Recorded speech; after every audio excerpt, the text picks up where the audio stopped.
Dave, can you give us a little bit more insight on what's going on with Joe Kelly? So Joe just has some shoulder discomfort and, throwing, it's fine, not great. And it's been bothering him here for a few days. I know he had an MRI. I can't give you the diagnosis right now. So what I got is shoulder inflammation. Give him some time on the IL to let it calm down a little bit, and hopefully he's ready once that 10 days is up. Okay. When you have guys like Adam Kolarek, who you recalled at the secondary site, how are they, keeping in shape, staying in shape? I mean, how much are you getting reports on how they're doing? I mean, I know he hasn't been down there long. We get reports every day, and they're playing games, doing simulated situations. So hitters are facing pitchers, pitchers are facing hitters. They're going through game situations, pitchers are throwing pens. And for Adam, obviously, again, like most people, like all of us, it was a quick ramp up. Right. And last year we used him quite a bit and with consistency against the left-handed hitter. So his release point, arm slot remained consistent. This year it's been a lot different. And so when he went back to the secondary site, kept that delivery down below consistent, feels he's in a good place, and, he's obviously rested. So we'll try to get him in there soon. Do you have an update, Dave, on Alex Wood with the shoulder inflammation? Yeah, Alex is going to throw a pen today here shortly. And it's going to be an up and down similar to what Clayton did a couple weeks ago. And it'll be right around 30 pitches, 15 pitches, as I understand it, then sit, then get up again for 15. So we'll see how that goes. And once that goes well, hopefully we can progress to Thursday. Okay. And then Corey not in the lineup again. Any news on him?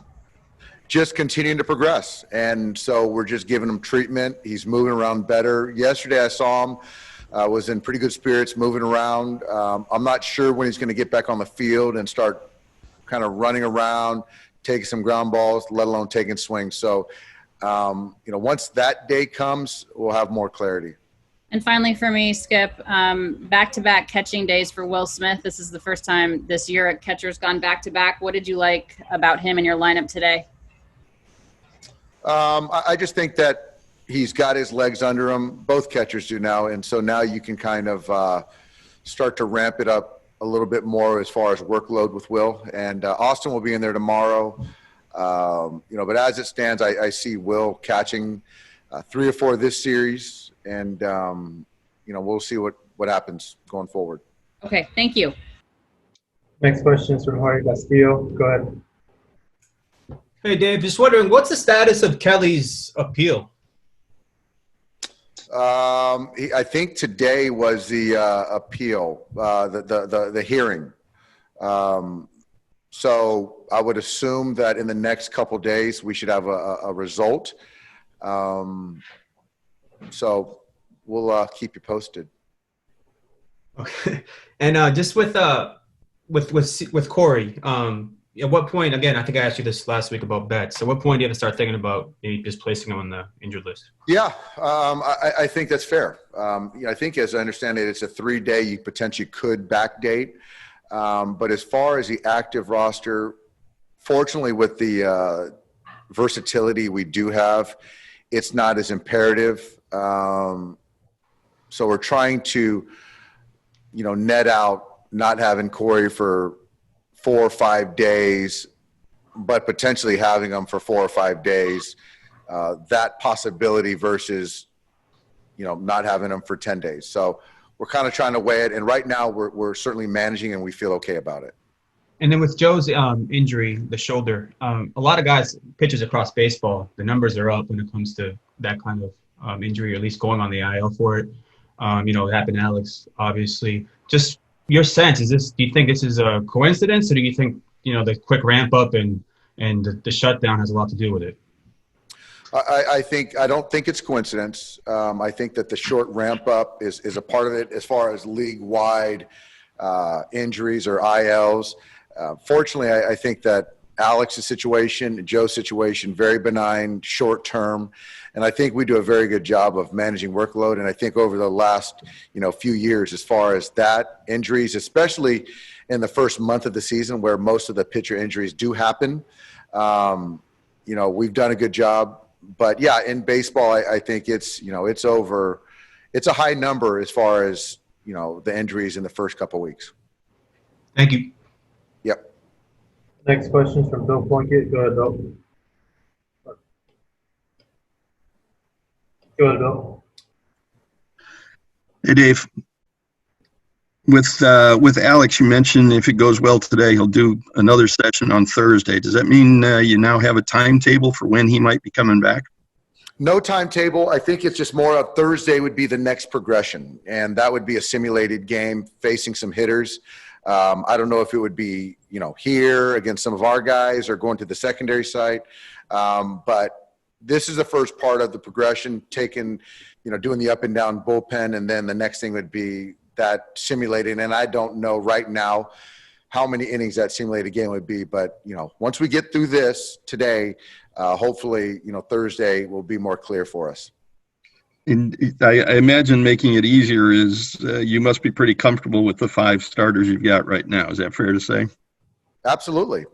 They've all had good outings, throwing the baseball well, giving us some length, building all those guys up. So certainly it's nice, having Alex on the way back to not feel we have to rush him back, which potentially could do more harm than good for him. You were part of the Padres staff in 2015 when they went through I guess a teardown, you could call it.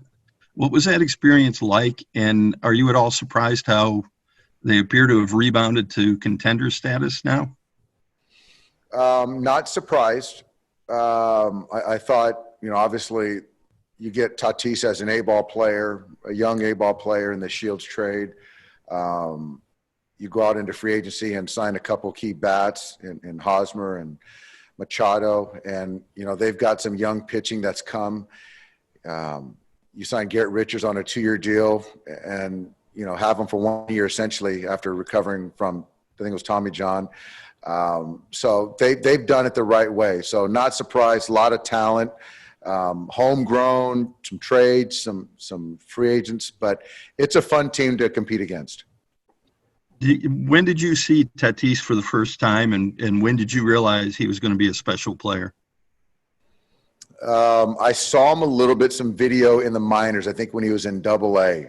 And, you know the bloodlines and you see the skill set, the energy, the acumen, baseball acumen, the swagger, the confidence, all that stuff. Pretty easy to see. Thanks, Dave. Yep. Next question is from Dave Assay. Go ahead, Dave.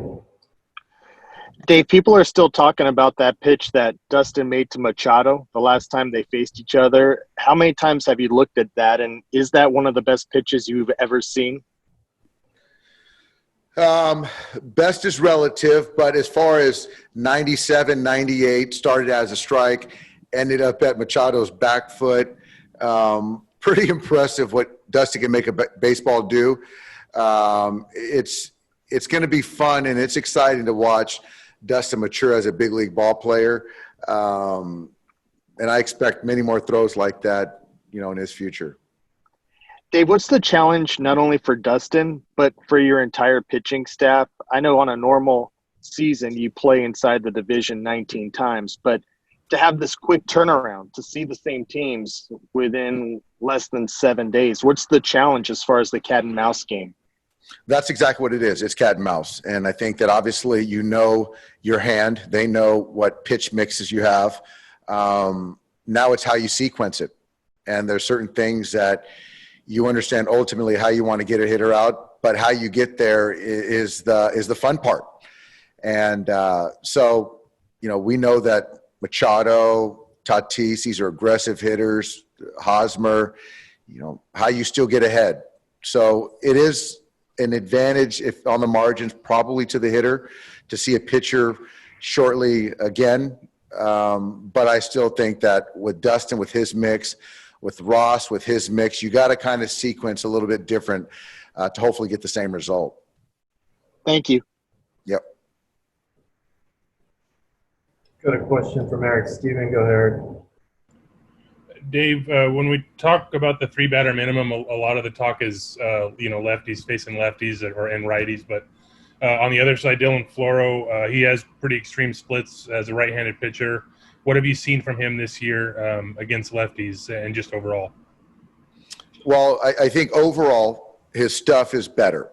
His sinker is now, he's sitting 93, a little north of 93. There's some 94s in there. The sinker has the run, the depth that I remember seeing in 18. The slider location has been more consistent. And the changeup, his changeup to left has been really a game changer. So as long as he sequences right, gets ahead, he should have success against both sides. On the road trip, when you guys designated Terrence Gore for assignment, is he still around in the organization and or at the alternate site? Yeah. So we designated Terrence, and we obviously got him for a purpose. And we put him through waivers, and he cleared, and so he's at that secondary site right now. So, anything can happen. He's certainly an asset for us. So as we understand, we're going to be at 28 indefinitely. We'll just see how the season plays out, and we might need to go to that again. Thanks. Got a question from Jeff Saunders. Go ahead, Jeff. Hey, Dave, following up on the Tatis question, as hot as he is right now, how do you pitch to him? And is it a comfort knowing that, he's in that leadoff spot, 5 of his home runs are solo shots? You just got to make quality pitches.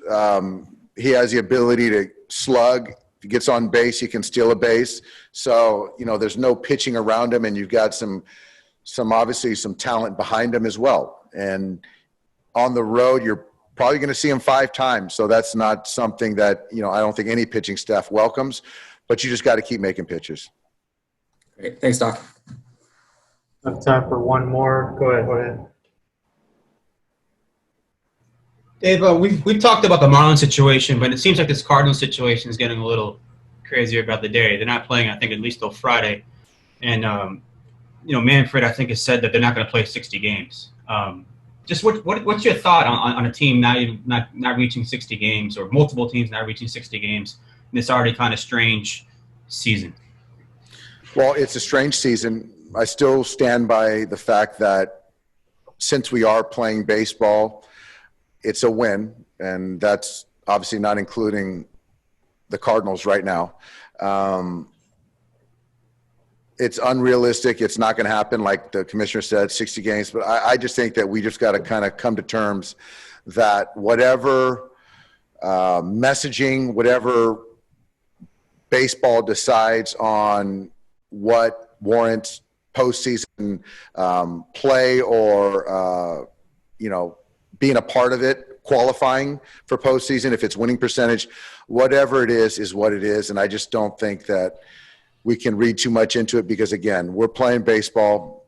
Fans are excited about it. Players are excited. Ultimately, there's going to be 16 teams playing in the postseason. So the best team, the hottest team should come out and prevail. So I really, Jorge, don't have thoughts on whether it's 45 games or 60 games played by the Cardinals. Thank you.